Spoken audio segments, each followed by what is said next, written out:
Hello and welcome to the Energy Detox, coming to you today from outside Pittsburgh's Rivers Casino, where tomorrow I and a number of attendees will be at a PIOGA meeting, where PIOGA generally stands for the Pennsylvania Independent Oil and Gas Association, but given the setting of tomorrow's meeting, given the topics of tomorrow's meeting, I'm proposing a different acronym, that being Producers, Illuminating, Fficials, Gambling Addictions, a different PIOGA. And why do I share that? Well, again, not just because of the obvious gambling tie-ins, but because many of the conversations will likely be about our elected officials who are wittingly or unwittingly gambling with energy security, energy affordability, energy availability, and of course, the environmental impacts of our energy decisions right here in Pennsylvania.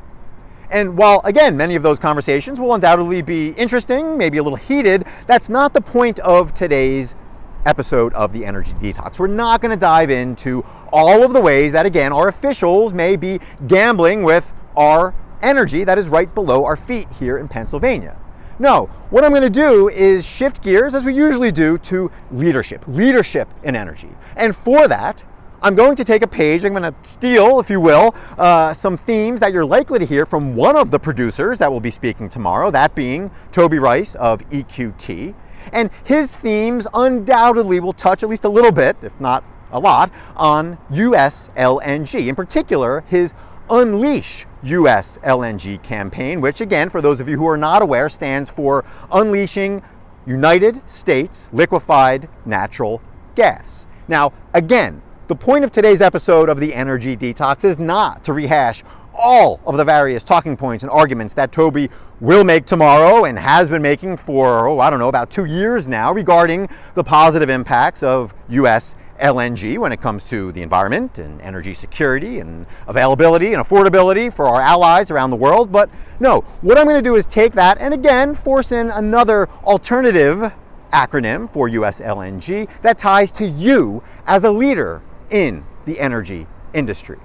And with our remaining time here on this episode, we're going to step through some practical tools that you can use so that you can unleash unconventional, sustainable leaders, not gamblers. So again, let's spell that out there. Unleash US LNG leadership version.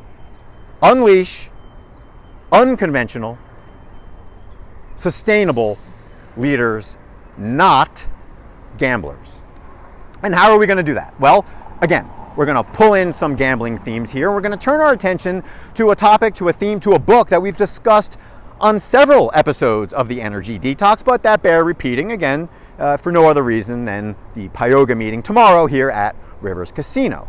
And that book, that theme is Thinking in Bets. It's a book written by former or current professional poker player Annie Duke. And her whole theme, her whole thesis is essentially that we as human beings, and especially as leaders, need to embrace the reality that life is governed by statistics, by probabilities. And we fail as leaders when we look at things as black or white, when we allow fear and worry to enter our decision-making process and believe that our decisions are strictly governed by the results that they lead to. Now, of course, when you're looking at thousands of decisions over the course of a career, or in fact, the tens of thousands of discrete decisions that you actually make in any given day, which is a topic for another episode, the reality is if you're making a high percentage of those decisions and they lead to a high percentage of bad results, then yes, you're probably making a number of bad decisions. But if you're following best practices, if you're being thoughtful and conscious and making good decisions that, because of the rules of probability and statistics, sometimes lead to bad results, well, again, that doesn't make you a bad decision maker. That doesn't make you a bad leader. That simply means that, again, the rules around probabilities is entering into your life and into your decision making. And again, as leaders, it's up to you to make sure that the culture that you're embracing and that you're sharing with others reflects that, reflects the fact that sometimes good decisions lead to bad results. And sometimes, of course, bad decisions, just through the laws of happenstance, lead to positive results. So what do we do with that information? Again, what practical tools, mindsets, questions can you deploy to take that thinking in bets theme and become a more effective, sustainable, unconventional leader? Well, we're going to go through 3 of those, and we're going to steal 3 games that, again, you can play in there, starting, of course, with poker. Again, Annie Duke, the genesis of this thinking in bets idea. She was a professional poker player. And one thing that isn't explicit in her book, but that I certainly see now in my role as an executive coach, is, of course, the importance of feedback. Everybody knows how important feedback is. But what can you do when it comes to feedback to make you unconventional, to give you the tools and the insights that make you sustainable as a leader? Well, it's to ask those around you what tells you have. What are you doing to signal to others that you're bluffing, or that you have one heck of a good hand, or whatever it is that they think you have, they think is inside? What can you do to make sure that they don't create a false narrative, or if it's a true narrative, that they don't run with that without you having a chance to interject and share your piece? And of course, the simplest thing to do is ask. Ask them, what is it that I as a leader am doing that is either upsetting you? What is it that I'm doing as a leader that makes you think I'm full of crap? And we're not going to talk about craps as an aside, but maybe for another episode. But anyway, what is it? What is it that you're doing? And yes, you can go down the path of having an executive coach go around and have lots of 360-degree conversations, which I do. Yes, you can send out all kinds of 360-degree surveys to people to get that information, and maybe they share some of it. But nothing is more impactful than going up to them and saying, hey, what do I do? What do I say? How do I act when you think I'm maybe not telling the truth? What do I do? What do I say? What are my tells when you think I'm holding on to some information that I can't quite share for some reason? Because if, again, you know that information about yourself, you can deploy it. You can use it to your advantage to win, to help your team win, just as you can use knowledge about your personal tells in a game of poker to win. So again, this first tip, this very practical tip, is to not wait for somebody else to get feedback that then has to get filtered and relayed and that you might question and may not believe. No, ask them point blank. What is it that I do or say that makes you think you know what's going on inside my head?